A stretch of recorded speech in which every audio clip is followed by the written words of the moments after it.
Olá, está no ar mais um programa em discussão, desenvolvimento da comunidade negra no estado de São Paulo. Comigo no estúdio, Elisa Lucas Rodrigues, secretária executiva adjunta da Secretaria Municipal de Direitos Humanos, e o Ivan Renato de Lima, presidente do Conselho Estadual da Comunidade Negra. Muito obrigada pela participação de vocês aqui no estúdio da TV Alesp. Eu vou começar então com o Ivan, que é o atual presidente, me contando um pouquinho dessa história, né? 35 anos, há 35 anos atrás, nascia o Conselho, uma época um pouco difícil no Brasil, né? Como é que foi essa luta? Como é que foi essa conquista? Em primeiro lugar, quero agradecer a oportunidade, né? Tanto de nos receber, como também a professora Elisa Lucas, né? Que é ex-presidente nossa, que fez um trabalho esplêndido, inclusive no Conselho da Comunidade Negra.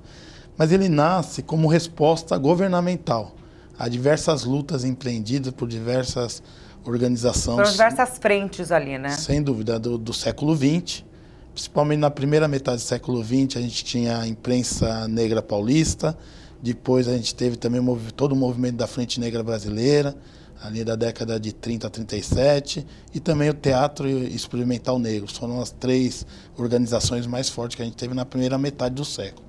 E na segunda metade, pós a ditadura militar, que durou 21 anos, já no período da redemocratização, a gente tem uma série de entidades sociais, culturais, o movimento negro, inclusive a que mais se destaca é o movimento negro unificado, que junto com essa luta da redemocratização do país, clama pela questão do combate ao racismo. Inclusive o Conselho é o primeiro órgão governamental que nasce com essa estrutura de ter representantes do governo e da sociedade civil para formular políticas públicas no combate ao racismo e promoção da igualdade racial, igualdade de oportunidade para todos os brasileiros. É importante, Ivan, ter essa história, saber essa história, né? Saber quem que lutou e fez acontecer? Sem dúvida nenhuma. Inclusive, a gente deve muito à nossa ancestralidade, né? A gente é um povo que a história, ela ressignifica o presente, né? Ela que fortalece as nossas raízes, né? Você sabe que se a gente falar, inclusive, de outros séculos, a gente vai cair em toda a contribuição da população negra para a formação da sociedade brasileira, para a formação do país. Eu acho, inclusive, que a história do negro no Brasil, ela se confunde com a própria história do Brasil. Se a gente pegar aqui, desde as primeiras capitanias que chegaram aqui, já trouxeram negros e o nosso povo trabalhou no ciclo da cana, lá mais no Nordeste, depois no ciclo do ouro em Minas Gerais, e aqui no São Paulo a gente costuma dizer que nós somos o braço forte do estado de São Paulo pela questão do café, né?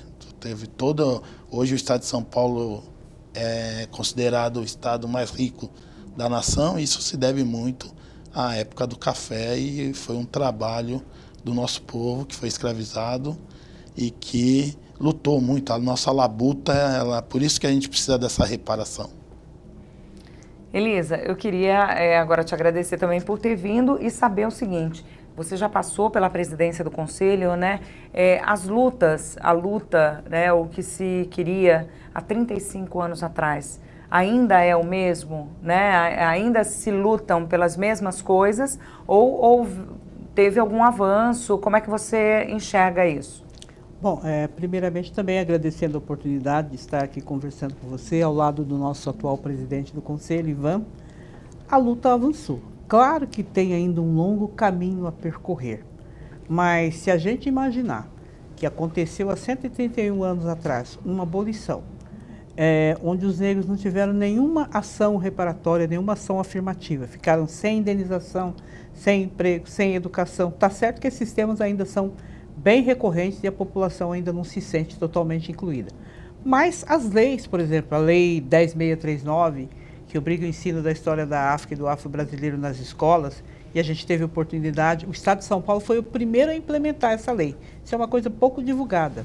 Mas de 2004 a 2006, na nossa gestão, as 91 diretorias de ensino do Estado de São Paulo participaram dessa formação. É claro que ela tem que ter uma dinâmica, tem que haver uma continuação. Também algumas questões, como a questão, por exemplo, de saúde da população negra, nós temos doenças que são mais prevalentes na população negra. Normalmente se fala muito da anemia falciforme, mas a gente tem hipertensão, diabetes, a questão do mioma da mulher negra, né? O câncer de próstata aí dos homens e tal. Então, essas ações hoje estão sendo debatidas. Nós já tivemos em 2004 o primeiro seminário de saúde da população negra, foi criado um comitê de saúde da população negra e também assim, a replicação desses conselhos. Na minha gestão foram criados vários conselhos, na do Ivan também, ele continua um trabalho belíssimo, dinâmico, né? De estar conscientizando que o que falta para o povo negro aqui do Brasil, na nossa visão, é uma conscientização a respeito de inclusão, de direitos, né? A gente às vezes ouve negros falando contra as cotas. E na verdade não sabe que essa é uma ação afirmativa reparatória se você for ver o histórico da população negra. Então, assim, as ações afirmativas acontecem. Hoje, na Prefeitura de São Paulo, a gente tem como um dos carros-chefes as cotas nos concursos públicos, que é uma coisa que a gente cuida com muito carinho, né, com muita atenção. Enfim, houveram avanços, sim. É claro que depois de 350, 400 anos de escravidão, não vai ser em 20 anos, por aí, que nós vamos estar resolvendo essa questão. Mas existe uma atenção especial a todas essas questões, seja na cultura, como a gente já falou, na educação, na saúde, né? E tem alguns calos fortes, que é aí a questão da juventude negra, né? Na questão não só da inclusão dela no mercado de trabalho. Se você fizer um recorte do número de desempregados, vão ser jovens negros de 18 a 29, 35 anos, o maior número de desempregados. E esse recorte ainda principalmente com relação à mulher. E quando a gente fala de questões tão atuais como, por exemplo, o feminicídio, a violência contra a mulher, infelizmente, as mulheres negras aí estão no topo desses índices. Ou seja, Ivan, a população negra ela sofre mais em todos os sentidos, com relação à saúde, à disponibilização, né, desses atendimentos, com relação à segurança pública. A gente estava falando um pouquinho de ações reparatórias, né, das cotas. Me parece que tem uma pesquisa que diz que existe um déficit aí, um débito de 170 anos, né, em todos os sentidos, na garantia de todos os direitos. É mais ou menos isso? Não tenha dúvida. Inclusive, eu penso que a luta não é só do negro, a luta tem que ser de todos contra o racismo. Eu acho que o país ainda não entendeu que o racismo, ele, de forma estrutural, ele prejudica o desenvolvimento do país. E não é só do negro. Quando você deixa de fazer uma política que vai atender mais de 54% da população do país, na realidade não é uma política para negro, é uma política para o povo brasileiro. Para a maioria, né? Já dizia o professor Hélio Santos. E pegando um pouco desse gancho, falar um pouco dos ex-presidentes, né? São 35 anos, então nosso presidente fundador é o professor doutor Hélio Santos. Ele traz uma contribuição de se começar a discutir políticas públicas para a população negra. E uma das coisas que eu acho que foi um diferencial é que não se cria só o Conselho da Comunidade Negra no estado de São Paulo. O estado de São Paulo é estado pioneiro, mas na mesma época, completando agora 35 anos, a gente tem o Conselho de Participação e Desenvolvimento da Comunidade Negra do Rio Grande do Sul, tem da Bahia, tem do Rio de Janeiro, foram 6... Minas Gerais. Então, foram 6 conselhos criados naquela época. E o nosso, ele nasce o primeiro decreto em 22.184, em 11 de maio de 1984. Ele é o segundo órgão criado, ele foi inspirado no Conselho da Condição Feminina, que foi o primeiro que o governador eleito depois da ditadura, que é o governador André Franco Montoro, ele cria o órgão, o Conselho da Condição Feminina, para defender políticas públicas para as mulheres, que as mulheres também não tinham seus direitos iguais aos dos homens, né? A política de gênero. Inspirado nisso, no ano seguinte, o Conselho da Comunidade Negra é criado. E também uma outra coisa importante que a gente luta hoje, não é só mais pela questão da igualdade, mas sim da equidade, que é você tem que tratar os desiguais de forma desigual, já dizia Rui Barbosa. Porque se você não tiver essa ação afirmativa para o desigual, para que ele parta a partir daí da mesma condição que os demais, você só vai perpetuar essa condição de desigualdade. Se der a mesma condição, ainda continuar dando para negros e brancos no Brasil, por isso que a gente tem que ter as cotas, né, que já são constitucionais, como uma ação afirmativa. Ela tem que ser ad eterno? Não. Ela tem que ser até corrigir essas desigualdades e, a partir daí, oportunidade igual para todos. Até chegar nesses 170 anos aí de dívida, né? Você falou essa coisa de, na época, o Conselho foi criado, São Paulo criou e outros 6 estados, né? A gente vê isso com relação a muitas coisas, muitas iniciativas que aqui no estado de São Paulo se tem e depois os outros estados acabam replicando, né? Copiando. Isso é positivo? Quando vocês estão pensando numa política pública, propondo uma ação, propondo uma mudança, pensando numa mudança, em alguma coisa, vocês também pensam que isso acaba tendo reflexos em todo o Brasil? Não, São Paulo é vanguarda, né? São Paulo é vanguarda do movimento social negro, das políticas de promoção da igualdade racial, que antes, no governo Fernando Henrique, chamava-se Políticas Públicas de Ação Afirmativa. Então, eu falei do Hélio Santos, mas depois o Hélio ficou, acho que de 84 a 86, de 86 a 87, o presidente doutor também, Ivair Augusto Alves dos Santos. Depois disso veio o empresário Eduardo Joaquim de Oliveira, depois veio o doutor Antônio Carlos Arruda, aí veio a nossa presidente, que um dos trabalhos dela fundamental foi levar o conselho para o interior, foi aumentar a capilaridade do conselho em todas as regiões do estado de São Paulo, que a gente está dando continuidade nisso. Depois veio o doutor Zito, que foi a quem eu sucedi. O doutor Zito ficou de 2011 a 2015 e agora eu estou presidente, já estou no meu último ano. A partir de janeiro de 2020, o conselho vem uma nova gestão. Você trouxe aqui um impresso, né, que traz um pouco dessa história, inclusive eu abri aqui, deixa eu mostrar a capa. Ele traz um pouco de todo esse balanço de trabalho, né, Ivan? E aqui onde eu abri, ele mostra justamente isso, né, essa expansão, né, para todo o estado de São Paulo, todas as regiões. Esse trabalho é muito importante, né? Isso é muito importante, né? Chegar até as pessoas. Então, inclusive, né, professora, agora a gente tem algumas datas no ano que a gente celebra como datas importantes, porque essa lei que a professora falou, porque a gente pensa que a educação é o caminho para a gente poder conseguir corrigir essas desigualdades, essa chaga, que é o racismo, né?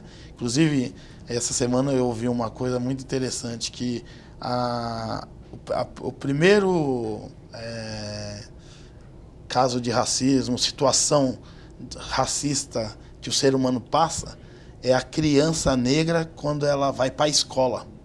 É ali naquele momento da escola que ela sente essa situação que às vezes não precisa nem falar. Às vezes no olhar você sente aquela discriminação. Por isso que a gente acha, né, professora, que através da educação que a gente vai conseguir corrigir esse problema. E a Lei 10.639, 11.645, ela traz essa ideia, ela torna obrigatório o ensino da história da África e da cultura afro-brasileira em todos os níveis da educação. Então a gente acredita, porque quando eu estudei, eu só via negros no livro, assim, com corrente, negros escravo. Eu nunca fiquei sabendo, por exemplo, que o André Rebouças era negro. Eu não sabia que Machado de Assis é um negro brasileiro. Não conhecia a história de Zumbi dos Palmares, como que a verdadeira história da abolição, os abolicionistas, a luta do Luiz Gama, da Maria Marinha. Eu acho que esse ano a gente teve uma... Assim, a cultura ela é muito importante, a arte, né? Porque a Mangueira, a escola de samba Mangueira, esse ano ela retratou exatamente essa ideia dos negros e índios no Brasil, né? Tem uma parte do samba que fala: Brasil, meu nego, deixa eu te contar a história que a história não conta. Pô, é uma coisa assim fantástica. E aí a gente tem os heróis emoldurados, né? Que é a Princesa Isabel, Dom Pedro I, Padre Anchieta, e eles vêm na comissão de frente como retrato, como emoldurados, e num determinado momento eles caem como anões, e aí aparece sim os negros, a história do negro, dos indígenas. Foram diversas etnias indígenas que de norte a sul do país que foram dizimadas, foi um genocídio. E a mesma coisa com a história do negro. Então, a gente não quer que, de forma alguma, discriminar os japoneses, os alemães, os italianos, os descendentes, de forma alguma. Eu adoro a cultura, mas a gente também quer que a nossa cultura seja demonstrada, que a gente possa realmente, que o Brasil nos inclua, né, na sua história. Eu acho que só vai ganhar com isso. A gente precisa ter os nossos heróis reconhecidos, né? Ele está falando, por exemplo, eu fiz letras e estudei, eu acho que eu li quase todos ou todos os livros do Machado de Assis. E só na militância, há uns 35 anos atrás, que eu passei a entender a importância dele e principalmente entender que ele era um homem negro, coisa que não é falada. Aliás, tentaram embranquecer o Machado de Assis aí numa propaganda e o movimento negro reagiu. Falar, por exemplo, sobre Lima Barreto, a importância desse escritor, que era tido como um gênio, que não era entendido na época, né, dele, era tido como uma pessoa louca, tal. Falar da Carolina de Jesus, né, a mulher que foi descoberta por um jornalista, que era o Audálio Dantas, que eu tive a oportunidade de conversar muito com ele, e ele contar como é que ele encontrou a Carolina, que encontrou os rascunhos. Ela não podia ver um caderno no lixo que ela pegava e ali ela ia fazer as anotações dela. Então, assim, é uma genialidade que a escola brasileira não estava reconhecendo, aliás, ainda poucos falam dela. A Carolina é leitura obrigatória no ensino médio da França. E aqui no Brasil, só a partir de 2014 é que passa a ser uma leitura obrigatória. Enfim, a gente tem tanta riqueza, tantos heróis que precisam ser passados para as nossas crianças, para os nossos jovens negros e brancos de qualquer etnia, né? Porque, infelizmente, a gente ainda aparece muito na mídia, mas em situações que nós não gostaríamos de estar ali aparecendo. Com polícia correndo, preso, isso aí tem um destaque muito grande. Mas pouco se fala de tantas pessoas que construíram esse Brasil, né? E que ainda estão presentes no nosso cotidiano, né? Seja na leitura, como eu falei, aí, dos clássicos, né? Cruz de Souza, um poeta simbolista, o maior poeta simbolista do Brasil. Não se falava, pelo menos, eu acho que ainda não se fala, que ele era um homem negro. A gente precisa de referência, os nossos jovens, as nossas crianças precisam dessa referência, entender que a gente tem uma história, não só uma história de constituição e construção desse país, mas que a gente também precisa ser contemplado com essa inclusão. Nós, na prefeitura, há pouco tempo vi um concurso, né, com as cotas, e eu fiquei impressionado quando eu vi aproximadamente 86 inscrições, eram 100 e poucas pessoas no geral, 86 eram negros, arquitetos e engenheiros, né? A gente está fazendo esse levantamento, que a gente não tem ainda oficialmente, mas os negros pouco aparecem nos cargos. Quanto mais alto, né, o escalão, mais nós vamos desaparecendo. Então é importante, sim, não só a questão do conselho, como ele disse, a gente conseguiu expandir para o interior. Nós precisamos ter conscientização. Nós não temos, por exemplo, representantes, pouquíssimos representantes aqui na Assembleia, nessa casa, ou na Câmara do Deputado, ou na Câmara de Vereadores, não só do município, mas do estado inteiro e do Brasil. Por quê? Porque ainda falta essa conscientização de nos enxergar como pessoas capazes de construir essa política e de ter também uma coisa que é importante, que é a autoestima, né, desse povo brasileiro, do povo paulistano, em relação à nossa história, porque não é contada e porque não é conhecida. Então, há uma gama de trabalhos sendo feito pelo Conselho, por coordenações, pela nossa Secretaria Municipal de Direitos Humanos, né? Eu passei pelo Conselho, passei aqui por essa casa recentemente, antes de estar na Secretaria de Direitos Humanos, passei pela coordenação de políticas para a população negra e indígena na Secretaria da Justiça, sempre nessa batalha, né? E não é fácil, mas a gente sabe que, felizmente, a gente tem pessoas mais jovens, como é o Ivan, que vão seguindo esse caminho, passando também adiante para os outros, para que pensem nessas políticas. Tem uma outra coisa importante que me vem em mente, é que nós estamos na década internacional dos afrodescendentes, que é de 2015 a 2024. Então, é a ONU, né, foi proclamada pela ONU, e ela estabelece que todos os direitos da população negra, né, nós temos a maior população negra fora da África, está aqui em São Paulo, né? Então, uma série de ações voltadas para a promoção de igualdade e oportunidade para toda essa população negra, é uma verdadeira diáspora, e tem como tema o reconhecimento, justiça e desenvolvimento. Então são esses três temas. Então essa questão do reconhecimento, né, de valorizar nossas contribuições, você não tenha dúvida, se a gente for enumerar aqui, nós que somos especialistas, a gente sabe a história de Tebas e de outros brasileiros negros que não é contada. Mas em termos de reconhecimento a gente tem feito, agora no dia 21 de março teve o Dia Internacional contra a Discriminação Racial. E a gente fez uma premiação para 10 conselhos municipais, nós somos conselho estadual, então a gente recebeu 10 conselhos municipais e premiamos na Secretaria da Justiça. Então, em termos de justiça, justiça é essa ideia das ações afirmativas, a questão que você colocou muito bem, que a gente vive um genocídio da juventude negra, vamos precisar falar sobre isso, porque aí é uma questão, não é só de política pública, é a questão da vida. É uma questão, a gente quer a nossa juventude viva. Então, é um extermínio que ele precisa, através da educação principalmente, acabar com isso, né? Isso a gente vai lutar sempre, porque é a questão da vida. E quando a gente fala em desenvolvimento, aí entra a principal contribuição que a gente ainda quer ter esse ano 2019, ainda na nossa gestão. A gente está falando muito sobre a questão do empreendedorismo negro. Inclusive o governador João Dória, ele é um governador que essa parte de empreender, a parte do trabalho, a parte do... Então a gente quer realmente, temos um projeto de um fórum da comunidade negra para trabalhar todas essas questões, principalmente a economia criativa e desenvolvimento da população negra. Nós estamos agora com um projeto aprovado na Fiesp, que vai tratar um dos nichos, que é a estética negra.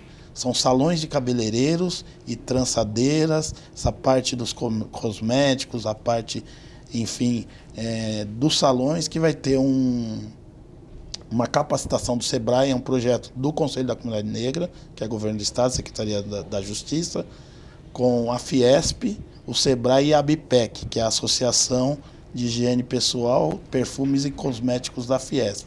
Então, eles são patrocinador do projeto, e a gente vai ter 44 salões de cabeleireiros que vão passar por uma capacitação, e a gente quer fazer o acompanhamento disso para gerar o desenvolvimento econômico da população negra, que é o que a gente tanto almeja, né, professor? Eu quero que a gente fale mais sobre isso, né, e dê outros exemplos também. Maravilhoso esse exemplo aí desse projeto que você acabou de citar.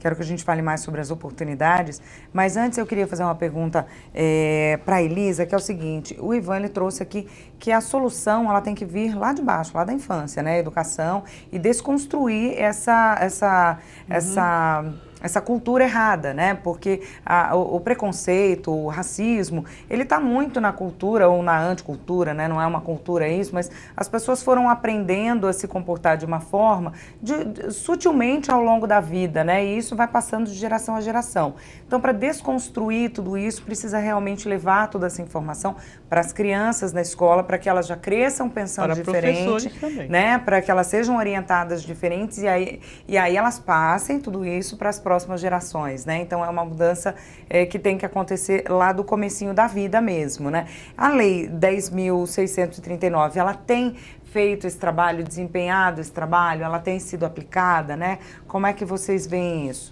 Bom, em termos de Estado de São Paulo, como eu disse, foi o primeiro estado a implementar essa lei de 2004 a 2006, com a participação de todas as diretorias de ensino, são 91 do Estado de São Paulo. Depois disso, houve também outras iniciativas, eu creio que essa de 2004 a 2006 foi a mais forte. Hoje eu posso falar pelo município de São Paulo.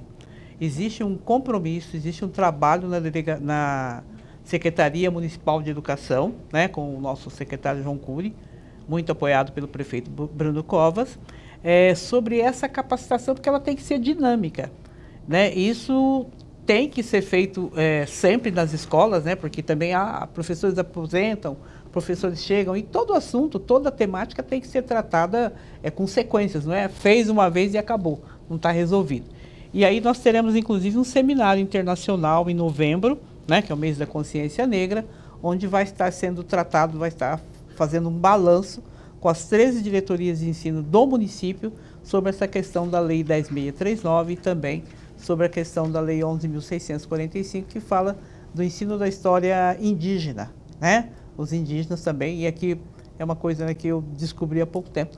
Nós temos aqui no município de São Paulo 30 mil indígenas aproximadamente, entre aldeados e os não aldeados. Então, assim, São Paulo, o município, dá o exemplo.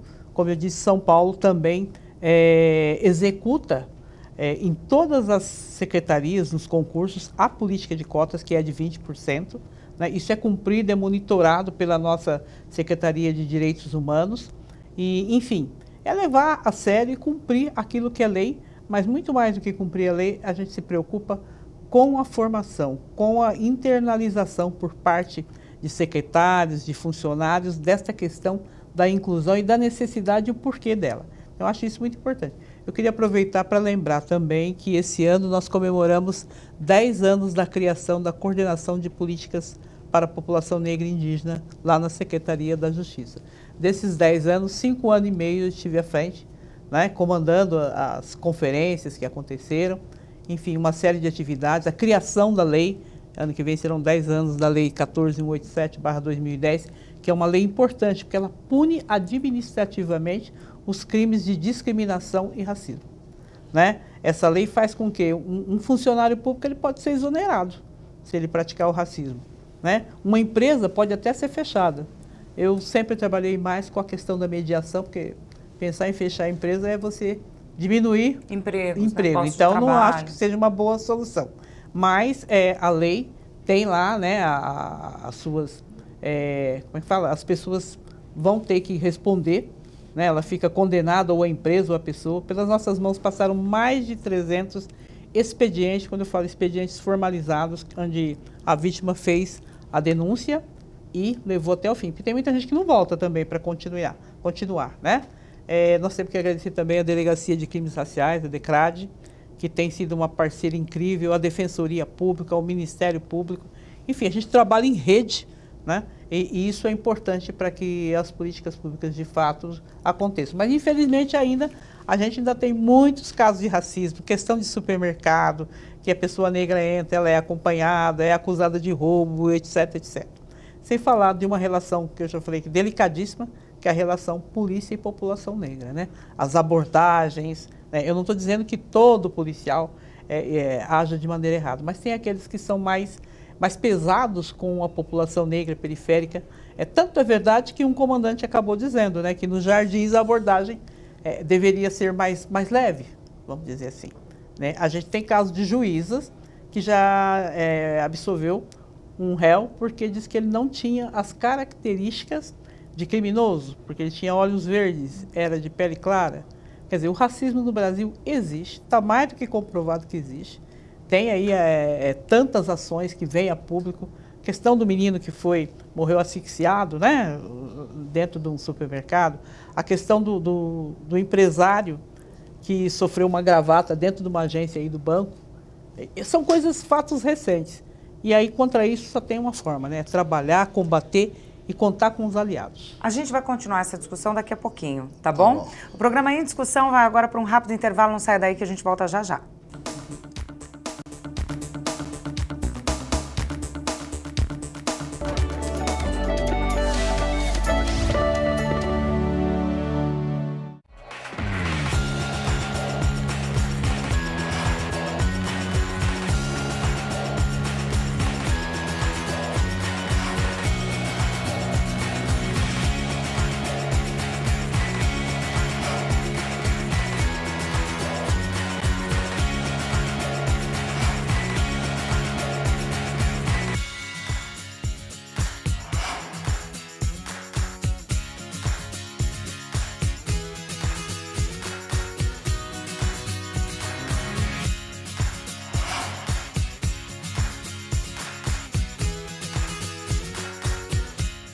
Violência contra as mulheres. Eu ligo. Eu ligo. Eu ligo. Eu ligo quando mulheres são agredidas em suas próprias casas. Eu ligo quando são ofendidas, xingadas, humilhadas. Eu ligo quando são vítimas de assédio em ônibus, trens e metrôs. Se você ou alguém que você conhece for vítima de assédio no trabalho, abuso, exploração sexual ou tráfico de mulheres, não se cale. Ligue 180.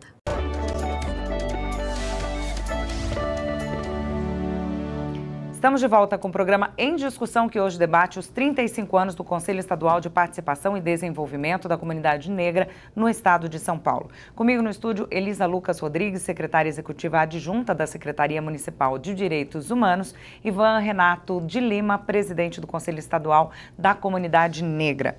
Ivan, no primeiro bloco, algumas palavras foram soltas aqui com bastante ênfase, né? Educação, principalmente, a gente falou muito sobre a Lei 10.639, né, a importância de passar essas informações da história, né, do negro para as crianças, e também falamos um pouquinho sobre penalização. Eu queria que você comentasse esses 3 pilares aí, a importância de cada um deles para o combate ao racismo.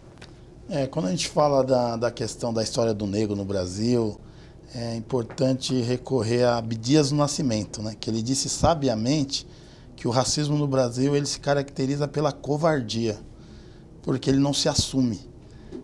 Dizem que é sutil, que é velado, mas de velado não tem nada. É só a gente olhar e assistir as partidas de futebol, a gente vai ver lá diversos atletas brasileiros e até fora do Brasil, negros, sendo...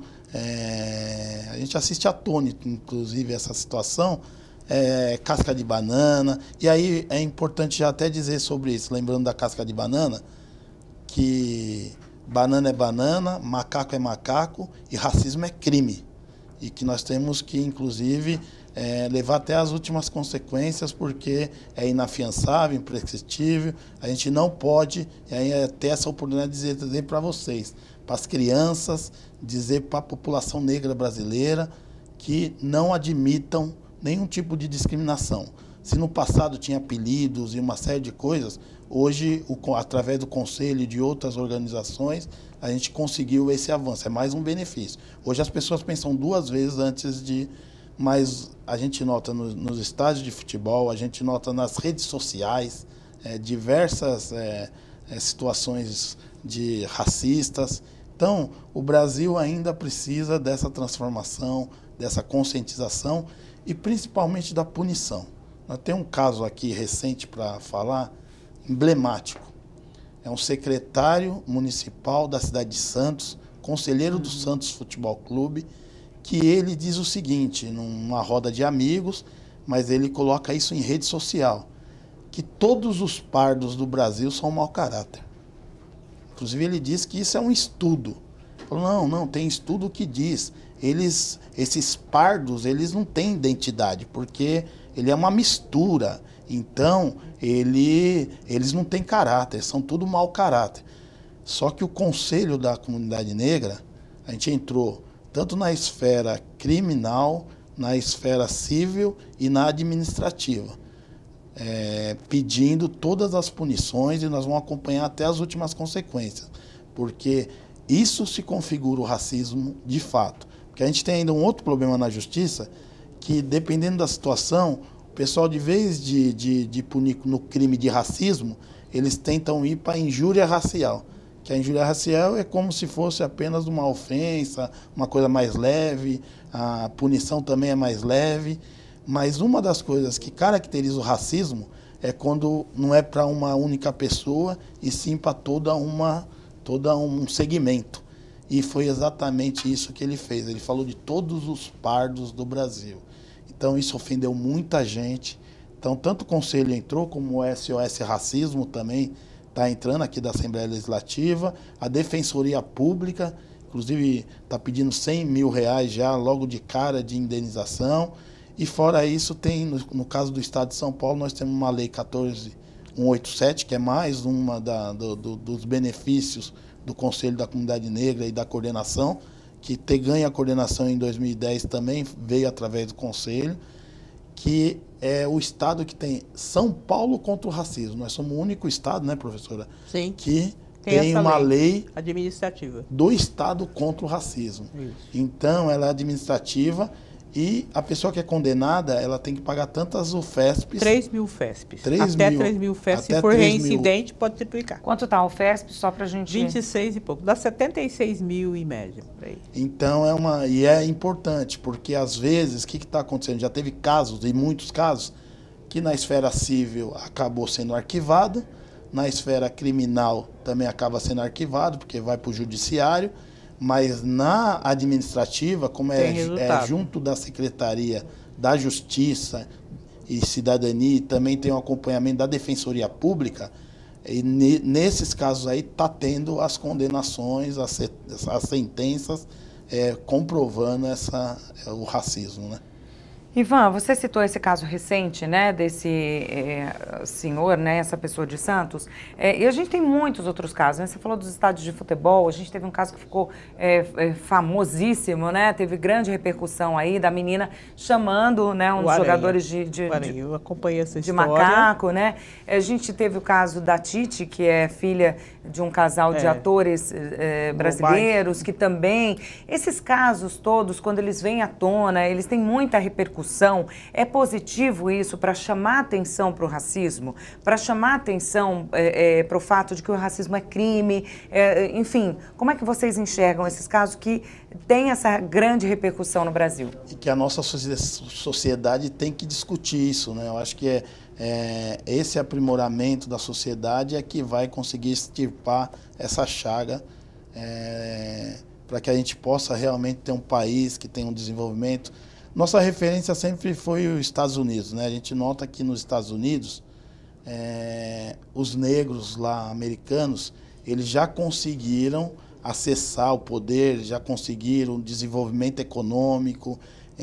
E por quê? Porque eles realmente não teve essa ideia de que é velado. Aqui a gente tem uma ideia de uma democracia racial que acaba atrapalhando, porque se não existe racismo no Brasil, não há necessidade de ter políticas públicas para corrigir. Lá não, lá eles já entenderam, teve toda aquela questão do Martin Luther King, toda a Rosa Parks, né? A Rosa professora? Parks, isso. Que isso que você está falando. Enfrentaram, expôs, né? Deixou explícito esse problema da sociedade. A partir daí, eles enfrentaram, conseguiram colocar leis, e hoje a gente nota que lá já conseguiu ter um presidente negro. E nos Estados Unidos, os negros lá acho que são 13% da população. Nós aqui com 54% da população, então ainda muita dificuldade de acessar o poder, porque no Brasil o poder ele é acessado através da questão financeira, recursos econômicos, que é imprescindível numa campanha política ainda no Brasil para poder eleger os seus representantes. Elisa, é isso que o Ivan trouxe, eu achei muito interessante, que assim, é um sonho a gente ter uma conscientização tão global e geral de toda a população brasileira, a ponto de que a gente não precise ter políticas públicas que servem para uns e não para outros, enfim. Elas já provocam essa ruptura, né? Então, assim, isso é um sonho e está muito distante? Eu vou colocar a minha opinião. Eu acho que ainda está muito distante de acabar. Mas o fato da gente poder falar da questão de ter leis que asseguram, né, a punição das pessoas que praticam racismo e discriminação. Eu acho que é um avanço bem grande se você pensar que logo após a abolição, aqui no Brasil, já começou a se adotar algumas teorias, como a de Lombroso, o italiano, né, que foi seguida aqui no Brasil por Nina Rodrigues, e esse Lombroso colocava que se ele chegasse num ambiente, pela descrição física da pessoa, ele sabia se aquela pessoa era um potencial delinquente ou não. Né? Então, a pessoa pele escura, orelha chapada, as pessoas negras, né? As pessoas com traços de homossexualismo. Então, ele dizia que essas pessoas eram potenciais delinquentes. Essa ideia ainda prevalece até hoje, quando você vê que, se para você entrar num banco, a porta giratória vai parar para as pessoas negras. Por quê? Porque ela é suspeita de racismo. Se quando um jovem entra num supermercado ou num shopping, ele é acompanhado o tempo todo pelo segurança, que muitas das vezes é negro. Se quando nós fizemos uma campanha em 2015 em São Paulo contra o racismo no esporte, um dos entrevistados foi o Aranha, que tinha sido xingado pela moça lá no Rio Grande do Sul durante o jogo, né? E ele contando, o pessoal fala, a questão econômica resolve. Não resolve, porque ele deve ter um salário, né, uma situação econômica muito boa. Mesmo assim, ele nos disse que quando ele ia entrar no elevador, as pessoas se afastavam no prédio onde ele morava. E se ele estava dentro, as pessoas não entravam. Ele fala isso e a lágrima desce. E a gente, assim, entrevistou vários jogadores, não foi uma equipe, né, da Secretaria de Comunicação do Estado, e está provado ali que essa questão do racismo é a cor de pele. É horrível quando isso acontece, principalmente com crianças que são rejeitadas pelos coleguinhas da escola por conta da sua cor de pele. E aí também eu gosto de falar de coisas positivas. Eu trouxe aí para você ver o gibizinho, né? O gibi onde o Maurício de Souza, o grande Maurício de Souza, criador da Mônica, Cebolinha, Cascão e outros, ele traz uma personagem negra, que é a Milena. A Milena, ela é uma menina que tem uma missão de cuidar dos animais. Ela já é produto de uma classe média negra, a mãe é veterinária, o pai é produtor musical. Então tira também aquele estigmatismo que nós negros, claro que a gente sabe das nossas origens, mas já vem aí uma classe média negra onde as crianças já nascem numa condição melhor.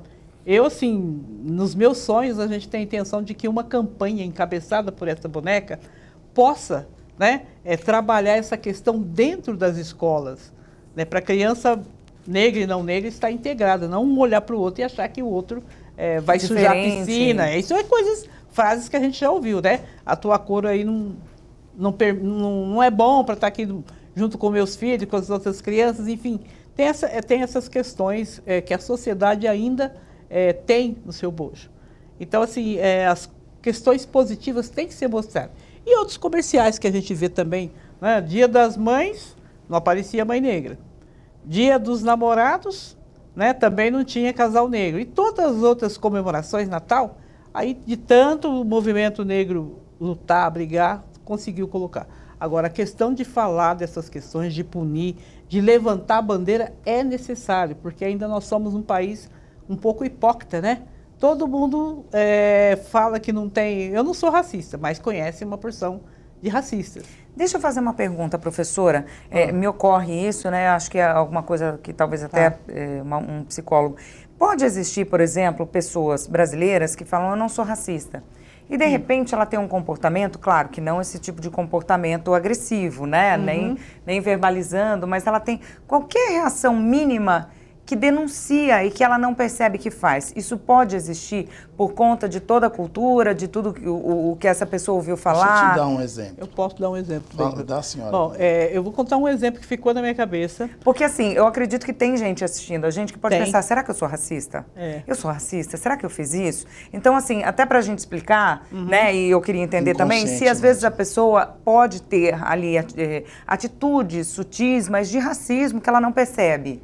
Não, eu vou contar o caso de uma gerente de loja que recebeu uma menina negra. A menina tinha passado no RH, no teste de conhecer joias, etc. Uma menina muito bonita, por sinal. E quando ela chega na loja, o gerente fala para ela, você não vai poder trabalhar aqui na minha loja, porque a minha loja é uma loja frequentada por patricinhas, por dondocas, por pessoas de olhos verdes. E eu acho que elas não se sentiriam bem atendendo. Aí depois, na hora que você chama, né, para denúncia e tal, tudo, a pessoa chora copiosamente e diz que não foi essa a intenção dela. Elas falam com tanta naturalidade isso, como falou para a menina. Não, mas isso já é nem foi isso que eu pensei quando eu fiz a pergunta, porque para mim isso já é uma coisa extremamente agressiva, né? Já é um preconceito escancarado. Eu estou dizendo aquela coisa velada, alguma atitude mais sutil ali. Eu vou dar mais um exemplo. Por exemplo, ninguém é racista, mas se eu fosse uma mulher branca, meu filho chegasse com uma nora negra, fica, sabe, o constrangimento, o clima. Ivan, que é engenheiro, eu, Elisa, professora, hoje secretária, você chega em ambiente que não tem pessoas negras e a pessoa que está te levando, que é uma pessoa branca normalmente, fica justificando. Olha, esse aqui é o Ivan, engenheiro, entendeu? Professor universitário. Isso é mais ou menos o que eu queria exemplificar. Entendeu? Isso. Eu estou dizendo que ele é engenheiro para dizer que, olha, ele é negro, mas apesar de, não é isso? Exatamente. Esse é o exemplo. Eu ia aproveitar para dar conjunção. Exemplos nossos. Eu acho que vale a pena. Não é só em casos que a gente recebe. No meu caso, eu até o dia 10 de abril agora, eu fui subprefeito da minha região. Então, eu entrei em janeiro de 2017, junto com a gestão João Dória, prefeito regional de Pirituba, Jaraguá, São Domingos, Taipas, uma região de 500 mil habitantes. E eu, em várias situações, eu tenho um assessor, o André, um senhor já de idade, ex-superintendente da Associação Comercial, loiro, tal, amigo. Mas em várias situações, não foi uma ou duas, que eu chegava no ambiente, chegava numa atividade, eu chegava num evento, e aí as pessoas iam no André, achando que o André era o subprefeito. E aí o André tinha que falar, ó, não, o subprefeito é o Ivan Lima, é o subprefeito da nossa região. Aconteceu até no prédio da prefeitura, a hora de chegar lá, as meninas da recepção não imaginar que eu poderia ser o subprefeito. Aí várias vezes, então chegou um momento, para evitar o constrangimento, eu já chegava e me apresentava. Ó, meu nome é Ivan, sou subprefeito de Pirituba, e aí já passava. Porque se eu chegasse quieto, então, sem dúvida nenhuma, existe uma cultura impregnada, até porque isso, na minha opinião, foi planejado, né? Quando não teve mais jeito e aí veio a abolição em 88, por que a abolição é em 88 e a proclamação da República é em 89? 1888, 1889. Porque na época, os pensadores na época, eles não quiseram fazer do país, do Brasil, da República Brasileira, de negros e índios. Isso foi pensado. Por isso que teve a ideia da imigração europeia, de toda. Foi pensado o embranquecimento da população. Eles tentaram devolver os negros para a África, mas aí não teve condições de fazer isso. Mas aí vieram leis, né? Lei da vadiagem. Quem que eram os vadios? Eram os negros. A capoeira até 1940 era crime. Quem praticava a capoeira? E assim vai. Então, hoje a gente vive a consequência de tudo isso. Às vezes as pessoas falam assim, não, os negros querem cota para estudar, porque nós já tivemos lei que nos proibiu de estudar, tiveram lei de proibir acesso à terra, inclusive esses dias eu estava essa discussão, que em 1800, acho que até 1850, se você chegasse nas terras, você podia pegar a terra e dali um tempo, por uso capião, a terra era sua. Como já estava vindo essa ideia de acabar com a escravidão, veio uma lei que passou a ter que ter títulos e etc. E nós nunca tivemos acesso a esses títulos. Depois, quando veio a imigração, que o Estado brasileiro financiou desde a vinda da Europa, que a ideia era essa, de ter um povo civilizado. E negros e índios não. Se você pega a história, você vai olhar a população nos livros de história antigo, ainda na época do Império, o povo não tinha cara. Estudei isso com um professor de história, né, já na pós-graduação. E ele falava, o povo era não tinha expressão. Pode pegar as ilustrações da época, a família real, mas quando mostra o povo não tem cara. O povo brasileiro, né? Então, essa questão de identidade ainda perdura até hoje. Então, por isso que é importante a gente ter essa história, essa conscientização, questão da educação. Então, quando você fala isso, eu também acredito que tenha pessoas que inconscientemente acaba, né? Nós estamos, é uma cultura, né? Nós estamos imersos dentro dessa cultura, mas a gente tem que combater isso. E o que as secretarias e os conselhos fazem assim de ações? Vamos falar um pouquinho, né, do calendário aí anual, das ações, justamente para trabalhar tudo isso, para combater tudo isso. O conselho nosso, a gente tem 4 datas agora que tem sido tradicionais a gente fazer eventos, celebrações. É o 21 de março, que é o Dia Internacional contra a Discriminação Racial, é da ONU. Foi um massacre que teve lá na África do Sul. E, a partir daí, a ONU proclamou essa data como Dia Internacional. Então, a gente fez agora a premiação, como eu tinha dito há pouco, dos conselhos municipais. Agora, a gente vai ter o aniversário do conselho, que é 11 de maio, que esse decreto é de 11 de maio de 84, vão completar 35 anos, que inclusive é o tema do nosso programa de hoje. E a gente vai celebrar no dia 24 de junho, no Teatro Sérgio Cardoso. Vai ser um evento para 1000 pessoas e já está convidada. Obrigada. Eu acho também que quem pode ajudar muito nessa conscientização que a gente vem dialogando aqui é a própria mídia.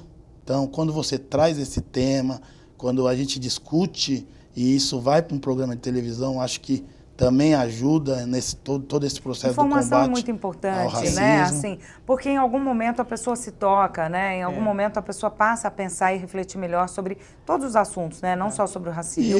E isso também já foi motivo de luta do movimento negro, porque o negro não estava na mídia.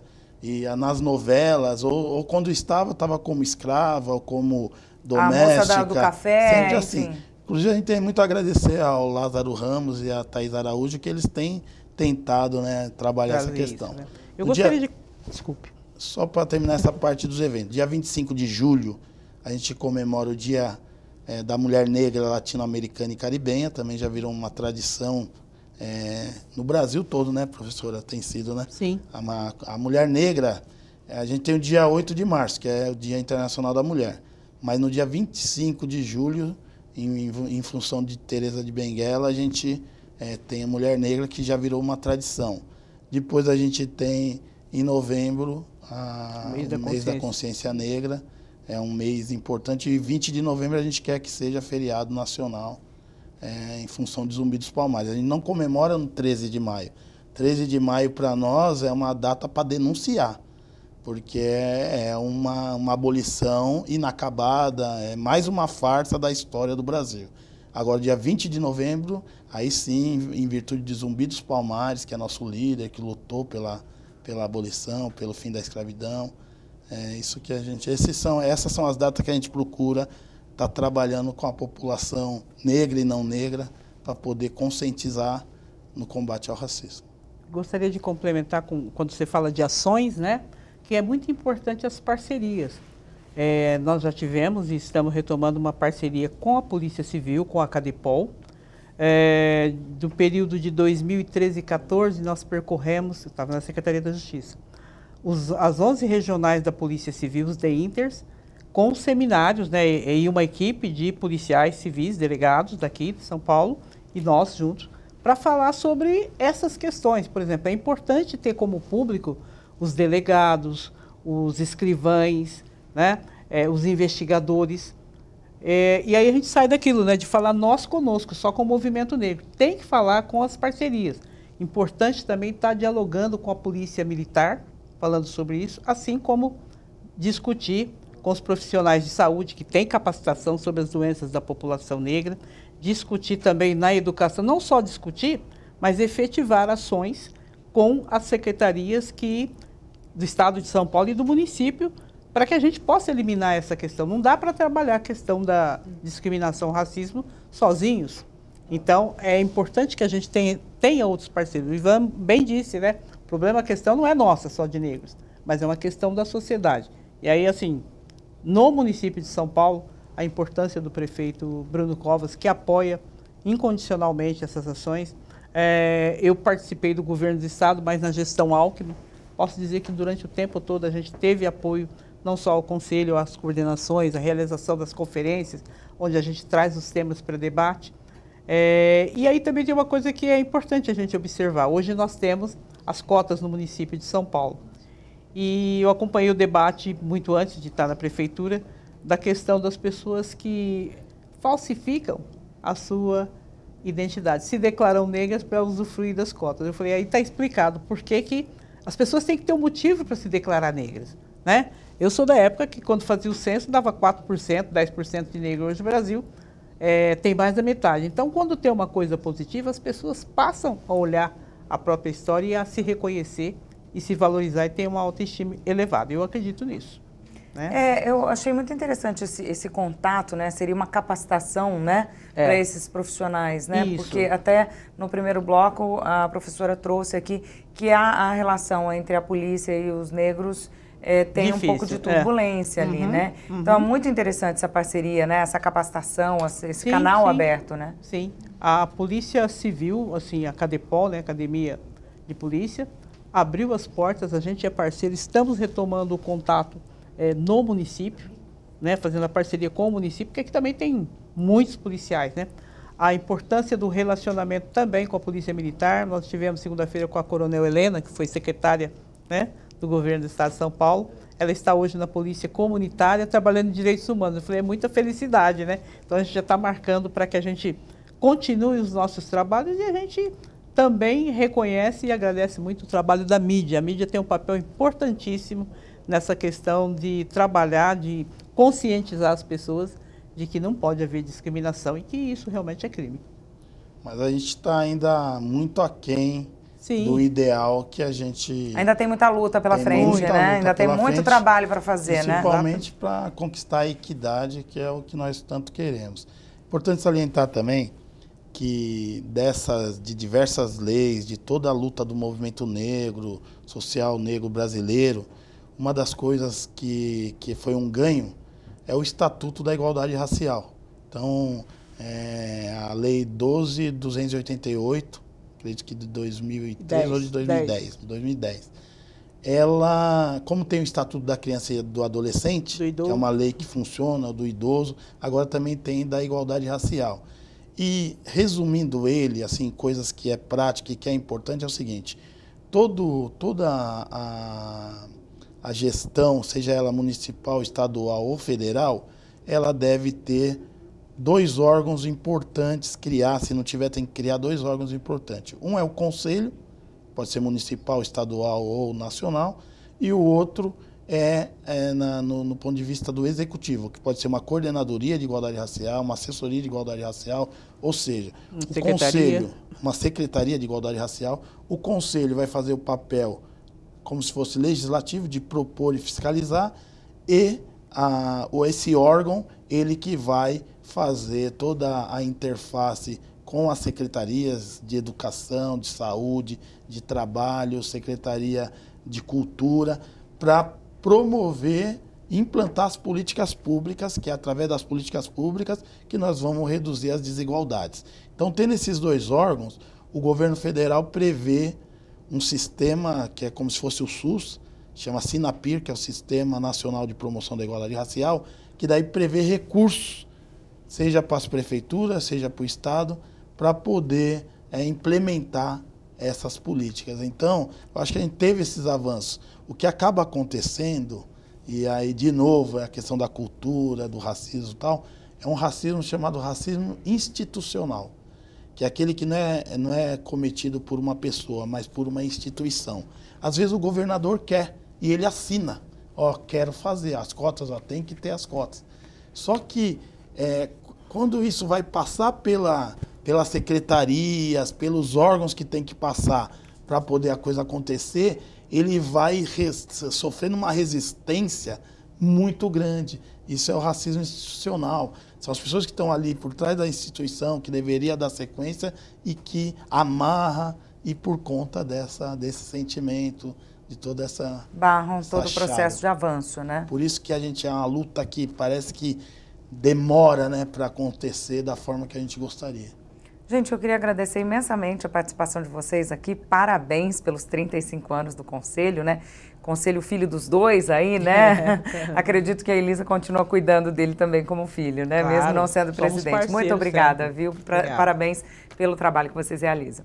O programa Em Discussão de hoje termina aqui. Lembrando que este conteúdo fica disponível no canal da TV Alesp no YouTube. Até o nosso próximo encontro.